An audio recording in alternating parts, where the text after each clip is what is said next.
大家好，开始今天的分享之前，希望你能给人间烟火点个订阅，我将会分享更多优质的内容。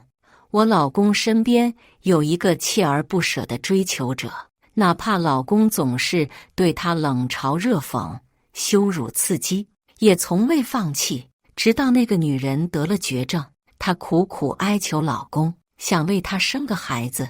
后来老公抱着床上被癌症折磨得骨瘦如柴的女人，冷冷看向我：你是个女强人，离了婚姻还有事业，而她只有我了。出差前，因为要孩子的事，李泽天和我大吵了一架。回家当晚，为了缓和关系，我主动穿上了许久未穿的制服。可夫妻生活进行到一半时，李泽天的手机屏幕在这黑暗的房间中亮了又灭，我还没来得及反应，李泽天就把我推开，拿起手机进了卫生间。几分钟后，他从卫生间里走了出来，看样子好像是遇见了棘手的事情。我有事要处理一下，你先休息。我有些无语，又有些不解，这大半夜的一个学校副讲师能有什么事情要处理，居然连10几分钟的时间都等不及。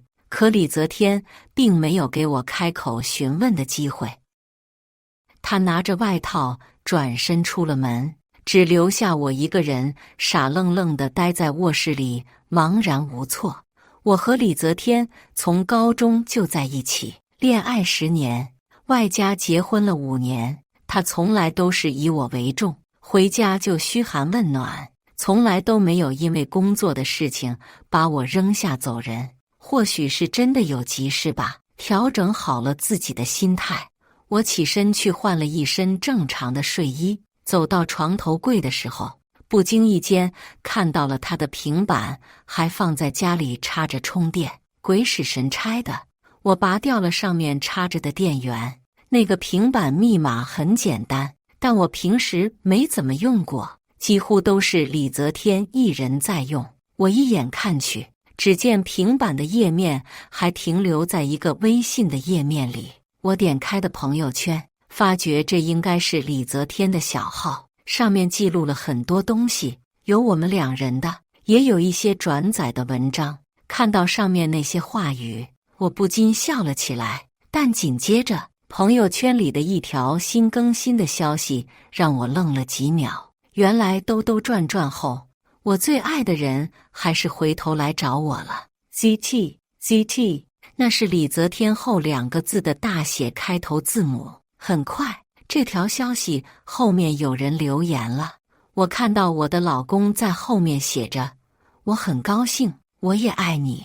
这是李泽天的大号，我不会看错。我顺手点了下发那条朋友圈的头像，瞬间我想起了一个人，一个追在李泽天身后14年的女人甜甜。思绪把一下子我拉回到了上大学的时候。甜甜比我晚1年认识李泽天，她当时是大1的学妹，就与小说里写的一样，她对李泽天是一见钟情，当着所有师生的面就管他要 QQ 号。那一次李泽天愣住了，直截了当地告诉他已经有了女朋友，事情闹得沸沸扬扬，同学们都跑来打趣我。晚上我们2人在图书馆学习的时候，我假装生气不搭理他，他抬手揉了揉我的发顶，笑得一脸灿烂。我只喜欢你，这你知道的。结果还没到1个月，甜甜就再一次出现在了运动会上。那时候天气很热，所有人都汗流浃背打着伞，她涂在脸上的粉底液全部脱妆了，高呼着一张恐怖的脸，看起来有些吓人，又有些滑稽。同学们有些看不懂这个大胆的女人，可顶着异样的眼光，甜甜还是对着李泽天大声加油呐喊。我同桌嗤笑了一声，脸上带着有些兴奋的笑容，调侃了一番，而我则是打着伞，坐在观众席的第1排看热闹。比赛结束后，他立马跑上前去，这画面让我很不舒服。好在李泽天绕开他，直接向我走来，用毛巾把身上擦干，才问我道：“琳琳，晚上的庆功宴你也一起去吧。”从运动会开始到结束，他都没看那个女人一眼。所有人都抱着看热闹的表情围观着甜甜。当时他只是低着头，不知道在想些什么。这样的事情翻来覆去发生了不少次，甜甜总是这样死缠烂打，让学校里的人都认识了她，也成了大家茶余饭后的笑话。每次提起她，所有人都知道是那个疯狂追人的女生。因为这个事搞得我很不开心，与李泽天争吵过几次，但李泽天有些无奈，他拒绝了甜甜一次又一次，也拉黑删除了他无数次，从没有搭理过他。直到最后一次，在外面的火锅店，他跑到我们面前，非说要与我们拼桌。那一刻，我刚准备起身走人，可李泽天却当着所有人的面骂了他一顿：“你是不是有什么毛病？我女朋友就在这里，你为什么还是总来找我？你一个女孩子是不是有点不要脸了？我已经很明确拒绝过你了吧？为什么你还在这里犯贱？你给我记住，就算是天下女人都死绝了，我也绝对不会和你处朋友，因为我最讨厌你们这种自我感觉良好还不知廉耻的人。”火锅店不大不小，李泽天的嗓音也不大不小，几乎所有人都看向了我们这头。甜甜的眼泪几乎刷一下就掉落了下来，她攥着手开口问道：“我只是喜欢学长有什么错？我追求真爱怎么了？”她的眼泪把眼影和睫毛膏都弄糊了，只是留下了一排花里胡哨的黑印子。我实在看不过去，从兜里拿出卸妆纸递了过去，然后皱着眉说：“女生要自爱一些，除了爱情之外，还有很多事情在等着你。现在你才多大，以后你会遇见更多人。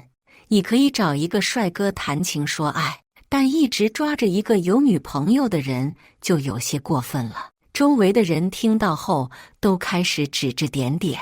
最后，甜甜失望地跑开了，而李泽天则是埋怨道：“早知道一开始我就应该把他骂跑，真是烦死了。”我也有些无奈，不过还是安慰了他一番。本以为这件事情过去了，不曾想仅仅过了不到1年的时间，他居然考上了李泽天读研的学校，与他同在一个导师的名下学习。可李泽天依旧没搭理过他，只是在同组研究生的要求下，不得已加了他的微信。但那日起，李泽天回家后就总是把手机放在我这里，他想证明自己从没回复过甜甜什么。这种日子一直持续到了他们毕业，后来我们就结婚了，恩爱甜蜜。因为资历比较好，李泽天就成为了副导师，留在了大学里，而甜甜则是人间蒸发，再也见不到人影。我以为他可能是想开了，不再追着李泽天跑。可今年年初，在一次听到他消息的时候，听说他得了子宫癌。李泽天到底是什么时候改变了呢？毕竟结婚这几年，我们都过得很好。哦，想起了，应该是知道甜甜得癌症后的那一次，他在医院做了手术。当时与他一起上学的同学们都跑去看望了他。那时候甜甜整个人看起来好像骷髅一样，消瘦无比，再加上治疗费用很多，而且病是恶性的，所以他都做好了赴死的准备。看完他的那一天，所有人正好能凑在一起聚餐。李泽天的同学们都打趣道：“哎呀妈，真不知道他怎么想的，都快死了，看见李大神那眼珠子还跟看见肉似的，真他妈吓人。我看他得的不是癌，是神经病吧？居然这么多年还想缠着李哥，我的天啊，他怎么不看看自己什么模样呢？没镜子的话总有尿吧？谁能看上他呀？这群人说着说着就把话题转移到了我的身上，还是琳琳姐好看。琳琳姐可是当年的戏花哦，和李哥郎才女貌。哇，两个高材生的孩子是不是神童啊？等你们生娃的时候，我要做干妈。众人在一起说说笑笑，丝毫没注意李泽天的脸色越来越阴沉。当另一个同学说起有一次李泽天把甜甜送的饭盒直接扔垃圾桶的时候，李泽天忽然起身大叫了一声：“人都要死了，还提这些做什么？”一瞬间，整个桌上的人都面面相觑。最后还是我出声把气氛圆了回来，才算结束了这个话题。第二天晚上的时候，我决定问问李泽天，在我出差的这几天到底发生了什么事情。等洗漱完走进卧室的时候，只看见他靠在床头上默默看着自己的手机，但眼底却泛着淡淡的温柔。察觉我走进来之后，李泽天猛地抬头瞪着我。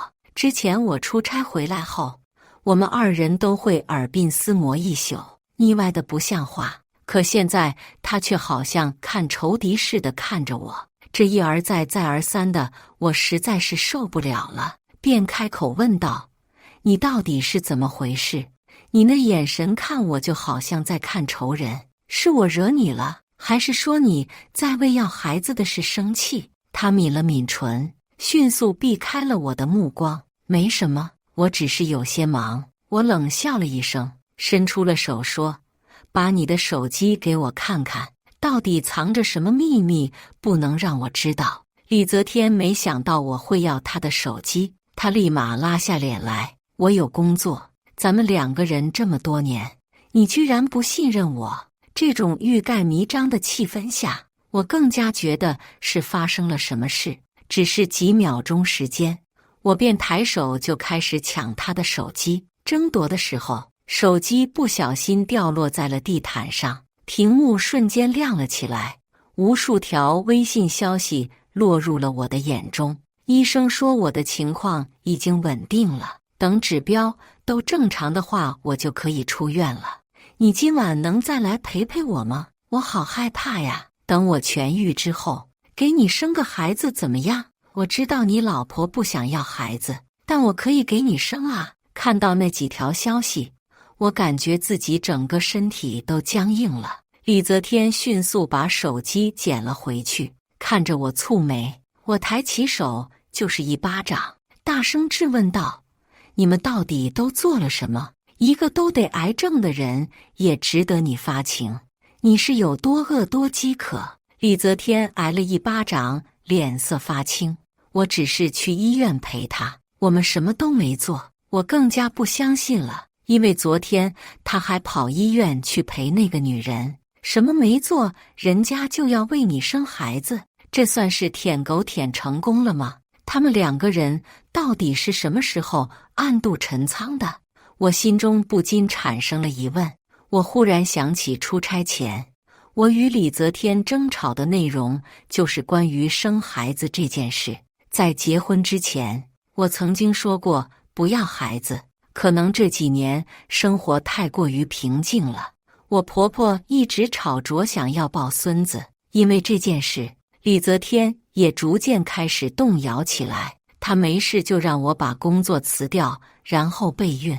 可明明婚前我们早就说好的，我是一名专打离婚官司的律师，在我的当事人中有一个女人，因为家暴和重男轻女，差点死在了手术台上。所以婚姻还有孩子这两件事一度成为了我的噩梦。如果不是李泽天在求婚的时候各种发誓不要孩子，他婚后会去结扎，还当着我们共同朋友的面说要过丁克生活，我也不会直接嫁给他一下成为了他的妻子。而且我现在自己开着一家律所，在这种关键的时候，我怎么可能跑去生孩子？因为这件事我们大概吵了1年的时间。我不明白，难道就因为那个女人说愿意为他生孩子，所以他才会明目张胆地出轨？李泽天看见我的模样，就一脸不耐烦。他别开脸说：“我们能不能别因为他吵架？他一个都快死的人了，我只是看在以前是同学的面子上照顾一下而已。你这人可真冷血。”他说完，拿起衣服又走了。我一个人坐在空旷的屋子里，怎么也想不明白这到底是谁的错。不过我却拿着那个平板点开了李泽天的小号。很快，朋友圈里甜甜发了一条状态，照片中他躺在男人的腿上，一张干瘪的脸上满是笑容，上面的一行字写着：“好想给你生孩子，还好我的第一次还在。”自从那天开始，李泽天就再也没回来过。我一人待在家里，时不时就会回忆起我们上学时候的日子。那时候他对我很好，总想把全世界上最好的东西送给我。我厌倦了冷战，也讨厌他这种什么都不想说的态度。但每次打电话给李泽天，想让他回来谈一谈的时候，他的回答全部都是：“我还忙着，没时间。”我实在是熬不住了，就跑去大学里找他。可周围认识我的同事都说他请了好多天的假，没去上班。想起昨晚我看到的朋友圈，我立马反应过来，虽然心中已经想到了最坏的结果，但我还是想着这两个人不可能搞在一起。我的手机里曾经有李泽天装着的定位软件，那时候我们都很忙，为了让彼此都安心，所以他就说：“装上这个吧，到时候你就知道我在哪里了。”多么讽刺啊！那时候的软件居然现在起了作用，顺着定位与朋友圈照片里偶尔出现的景色，我终于找到了那个地方。与我想象的有所不同，这处楼房看起来样子非常破旧，而且周围住着各种各样的人。明明甜甜朋友圈中的照片显示着她的生活水平并不低，为什么要住在这种廉价的地方？我点了个外卖，让跑腿小哥挨个门都敲了一遍。2个多小时后，我终于听到了那有些沙哑的男声。门打开了，我与李泽天四目相对，看着他刚刚洗完澡的样子，我忍着马上要掉落的眼泪，忽然间笑了。不好意思，刚才订的餐我直接送外卖小哥了，我空着手来的。我推开已经愣住的李泽天，走进了屋里。甜甜正穿着一件性感的吊带内衣，趴在床上看手机。她仰起头来，我立马就看见了她那特别突出锁骨上的吻痕，还有凌乱白色床单上的那一抹红色。我感觉胃里的东西在不停往上反。甜甜有些惊讶，立马拉紧了内衣，戒备地看着我。我没有搭理他，直接转头把手包砸在了李泽天脸上。我骂道：“你他妈真恶心！想离婚就直说，我成全你们2人，但你在婚姻存续期间就这么与他搞上床，我真是不知道李泽天你到底有多恶。”甜甜她拉着拖鞋小跑着过来拦我，她咬着下唇，满脸倔强。而李泽天只是站在他身后不说话，哪怕是脸上已经被砸出了血痕，也无动于衷。我看着眼前的这对狗男女，越发觉得这个世界真他妈的扭曲。甜甜脸色发青，印堂发黑，因为得了癌症，她的身体估计连80斤都不到，再加上长得难看，脸上还有雀斑，我真是不知道李泽天他怎么能下得去这个口。我想转身就走，可这时候甜甜开口了，她一脸愤恨看着我，眼泪噼里啪啦往下掉，直接抓住了我的衣摆说：“我爱了学长那么多年，我愿意把我的一切都给他，你呢？连个孩子都不愿意为他生，他早就想和你离婚了。我爱他，我爱他。”我看着被抓出褶子的衣摆，心里既厌恶又烦躁。这时候，李泽天推开我，紧紧搂住了甜甜。他张开嘴就对我破口大骂，好像他们二人才是原配，而我则是个不速之客。别刺激他，你知不知道他刚做完手术？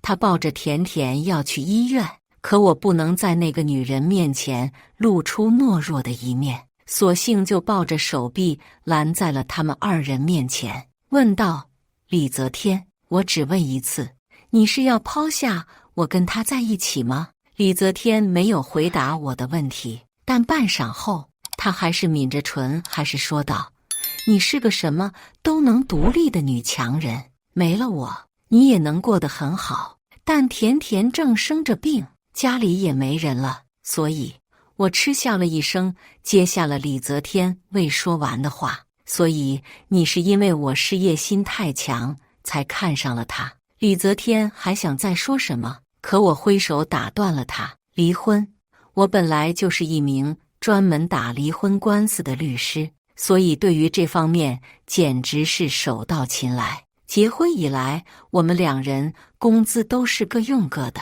车我不会开，留给你，但房子是我全款买的，必须还给我，因为你是过错方，所以家里的存款全部归我。我有权要求你把最近花在第三者上的钱全部归还。李泽天愣住了，他赶紧开口道：我没想离婚，只是他都这个样子，想来照顾一下而已。我实在是不理解眼前这个男人到底是个什么想法，出轨被我抓住，还能说出这种大言不惭的话。李泽天，你的意思是等他死了以后，你再回到我们那个家去，然后我们两个人好像什么都没发生一样，继续这种婚姻关系？我上前几步，扯开了李泽天的领口，看着上面密密麻麻的吻痕，我差点把隔夜饭都吐了出来。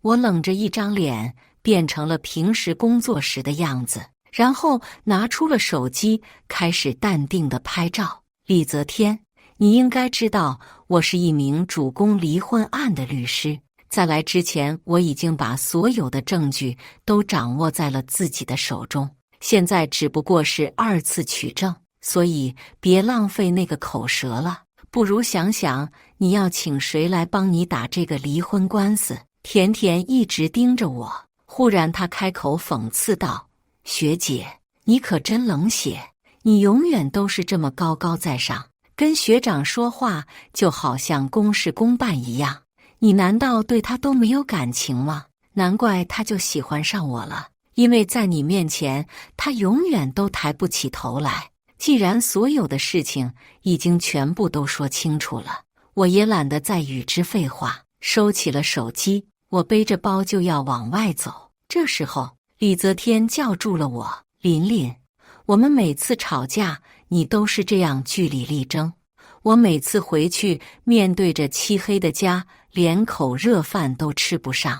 我和你说了无数次我养你，你把工作辞了，可你永远都是一副女强人的模样，从不会采纳我的意见。在大学的时候，你厉害、漂亮、专业第一，同学们都很羡慕我有一个这么有能力的女朋友，就连我自己都觉得我是祖上积德才遇见了你。可我们已经结婚了，结婚与处男女朋友不同，我希望有一个能为我生儿育女、为我洗衣做饭的妻子，有什么不对？甜甜和你不一样，她总是把我放在第一位。我听着李泽天的话，一颗爱他的心瞬间就死了。我把结婚戒指摘下来扔在地上，那清脆的响声如同我们的婚姻一样。我不要了。看着面前的两个人，我轻笑了一声。如果早知道你心中是这么想的，我绝对不会嫁给你。祝你们这对狗男女所死，千万别去祸害其他人了。第二天，我就在律所起草了离婚协议。我也没管什么丢不丢人的，直接传真到了李泽天的大学里。他的同事们看到后，立马就给我打来电话。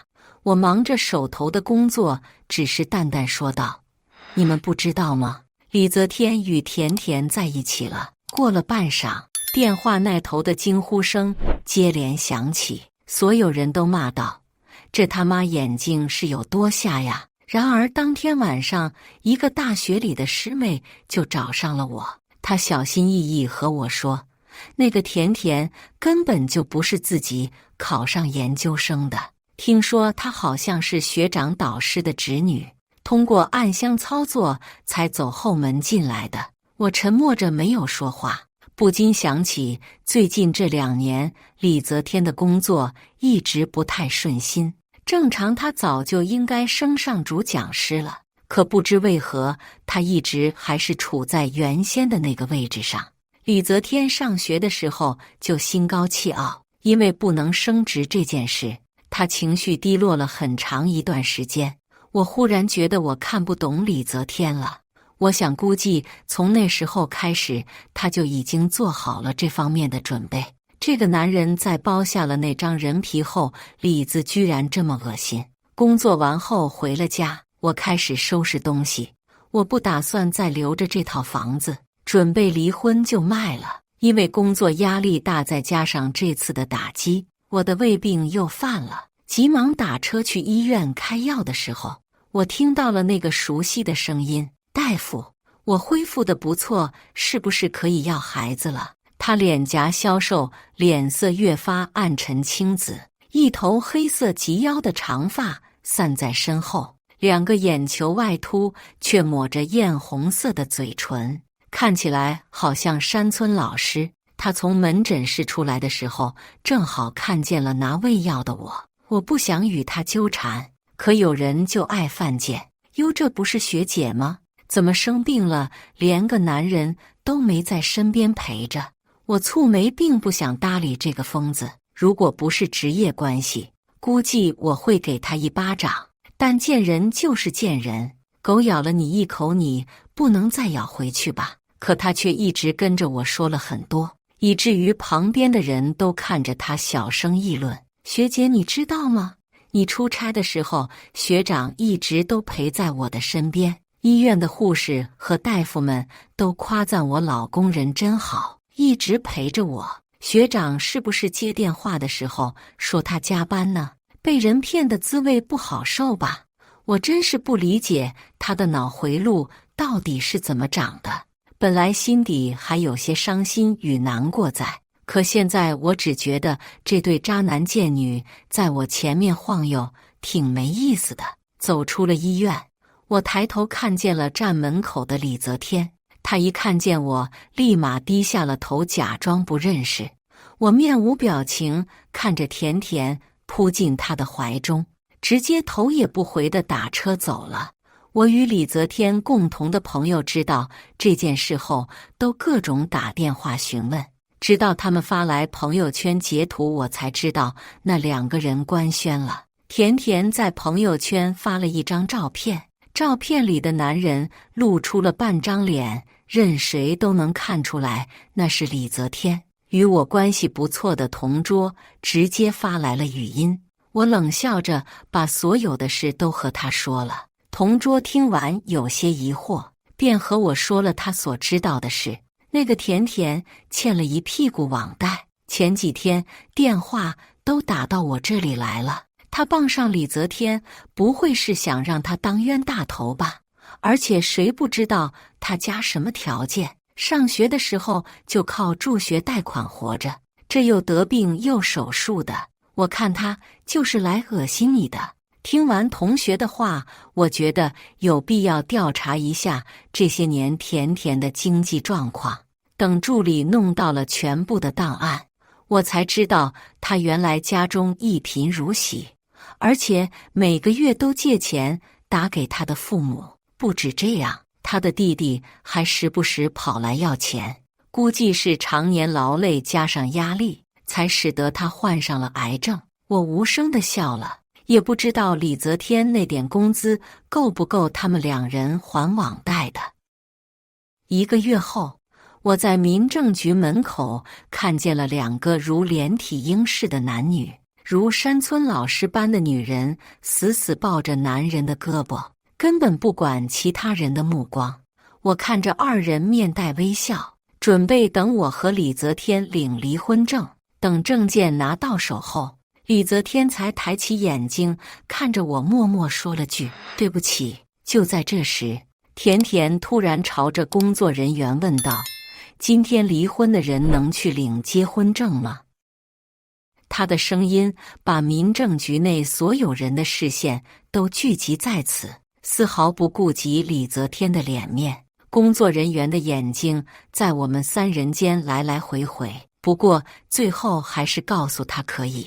李泽天表情很难看，他拽着甜甜说：我们回去吧，改日再说。甜甜有些不满，大叫道：你都答应我了，说要结婚的，我病已经好了，赶紧领证，大夫可是说过的，我不能生气的。李泽天欲言又止，什么都没说，直到我背着包离开，他们两人还在民政局里僵持着。离婚后，我全身心地投入到了工作中，直到有一天，一位富太太来律所找了我，我认出来，眼前的这位女士是李泽天上学时期导师的夫人，而且现在也是他的师娘。她举止优雅，戴着个墨镜，看见我的第一时间就开口说：我知道你是专门打离婚官司的，我怀疑我的老公出轨，并且与他手下的女学生发生了关系。那位太太拿出了一沓子资料递了过来，我翻阅了几下，一瞬间就看到的甜甜的微信号。我顿了顿心神，问道：女士，这些东西是你从哪里找到的？那位太太把墨镜摘下，露出了一丝苦笑。这是我在我老公的手机里发现的，他平时都用女儿的生日作为密码。那天我有急事，就寻思用他的电话，没想到刚打开微信，就让我看见了这些东西。我翻来翻去，发觉这些微信记录只不过是一些比较暧昧的聊骚记录，但这些东西并不能成为有效证据。我只能对他实话实说。他听完半天没有说话，半晌后叹气道：那行，等我找到别的证据再来找你。快要把人送出律所的时候，我直接问道：听说你先生的侄女马上要结婚了？那位太太蹙眉，立马反应过来，笑了笑：呵，侄女。等把人送走后，我再一次托关系找来甜甜上学时候的档案，再联想起那天小师妹还有同桌所说的那些话，我才恍然大悟。这段时间里，同桌还有朋友们时不时给我发过来甜甜朋友圈的截图，其中多数都是李泽天带着她重温着大学校园的照片，不少地点都是以前我与李泽天处对象时候的打卡地，剩下的就是一些在婚纱店中选婚纱的照片了。光9宫格就发了不下4、5条。甜甜干瘪的身材，哪怕是穿最小的婚纱也空空荡荡的，看起来很恐怖。然后还有一些老式的中国风旗袍，穿在她的身上看起来就是活脱脱的童年噩梦。有时候照片会把李泽天也拍进去，我看见他在角落里坐着，面无表情地玩手机。李泽天的同事偶尔会给我打来电话，他们说李泽天的母亲曾经去学校里闹过几次，听说他不满意那个甜甜得过癌症，各个方面还不如我。为此3个人动不动就大打出手，成为了大学校园里的风景线。每当这个时候，甜甜都会装晕倒，晕倒之前还骂道：我一个癌症患者就不配拥有美好的爱情吗？不止这样，他还把这10几年追人的事迹编成了小作文，发在了各个平台上。不过可能是怕我这个律师的职业，所以他都不敢用真名。也许是李泽天的母亲累了，也不想再管了，他最后还是同意了甜甜嫁进他们家里。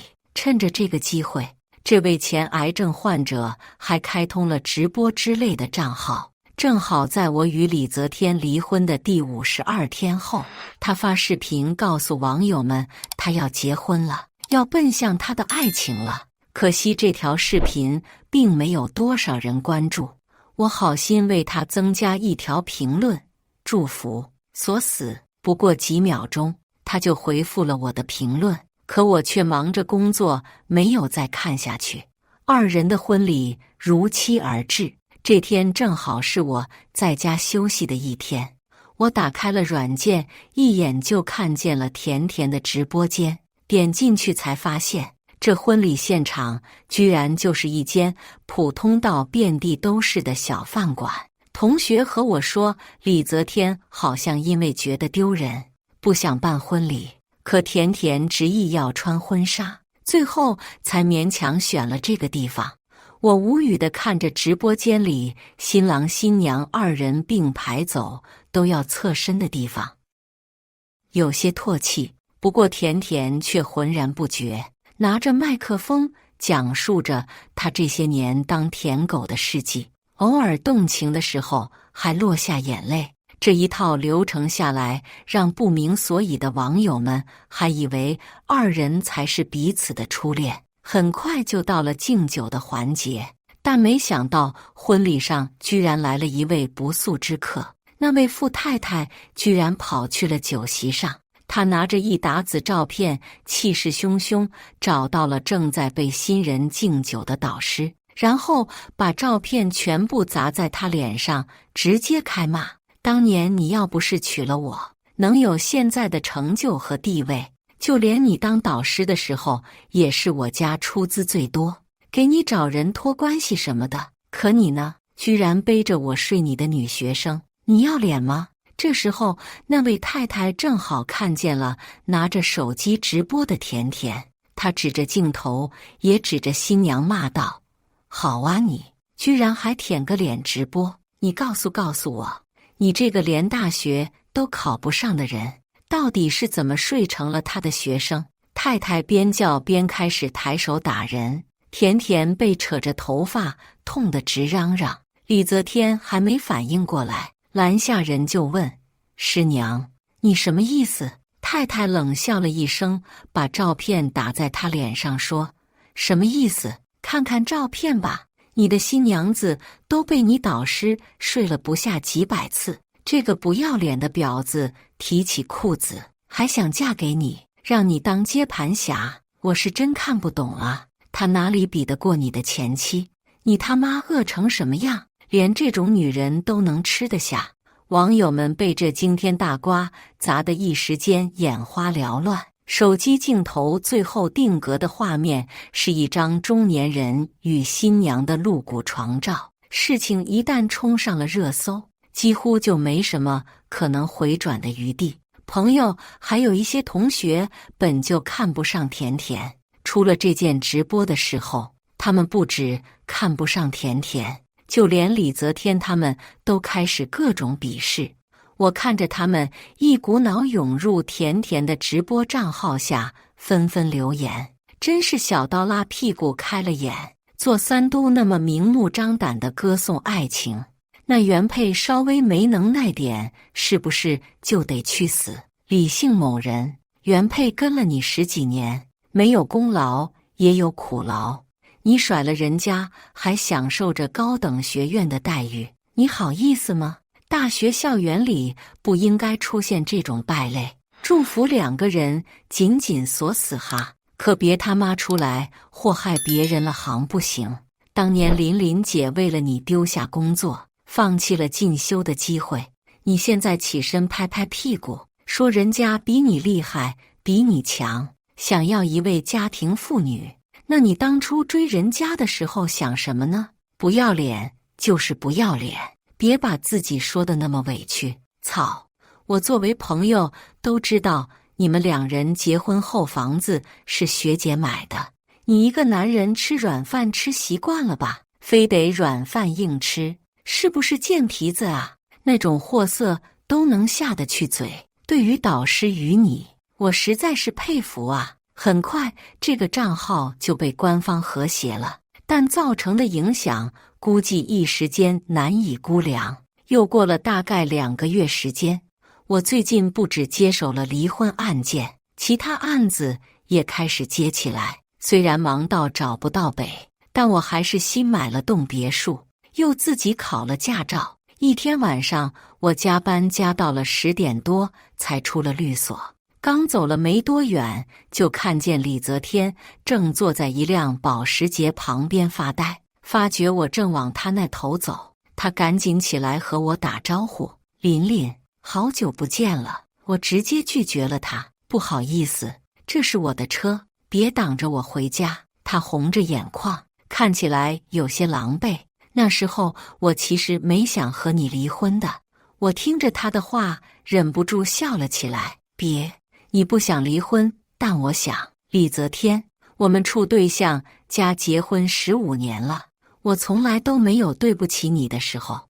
你摸摸自己的良心，你觉得自己现在说这种话合适吗？忽然一声巨响，给我吓了一跳。转头我就看见甜甜发疯似的拿着砖头一下下打在了我的车挡风玻璃上，他神色癫狂，现在看起来状态更差了，披头散发的模样，直接去演女鬼都毫不夸张。李泽天，你居然要甩了我，我肚子里已经有你的孩子了，你怎么忍心？说完这些，甜甜又看向了一旁的我，她指着我骂道：“你这个勾引男人的小三！我都快病死了，还怀着孕，你还不放过我老公？”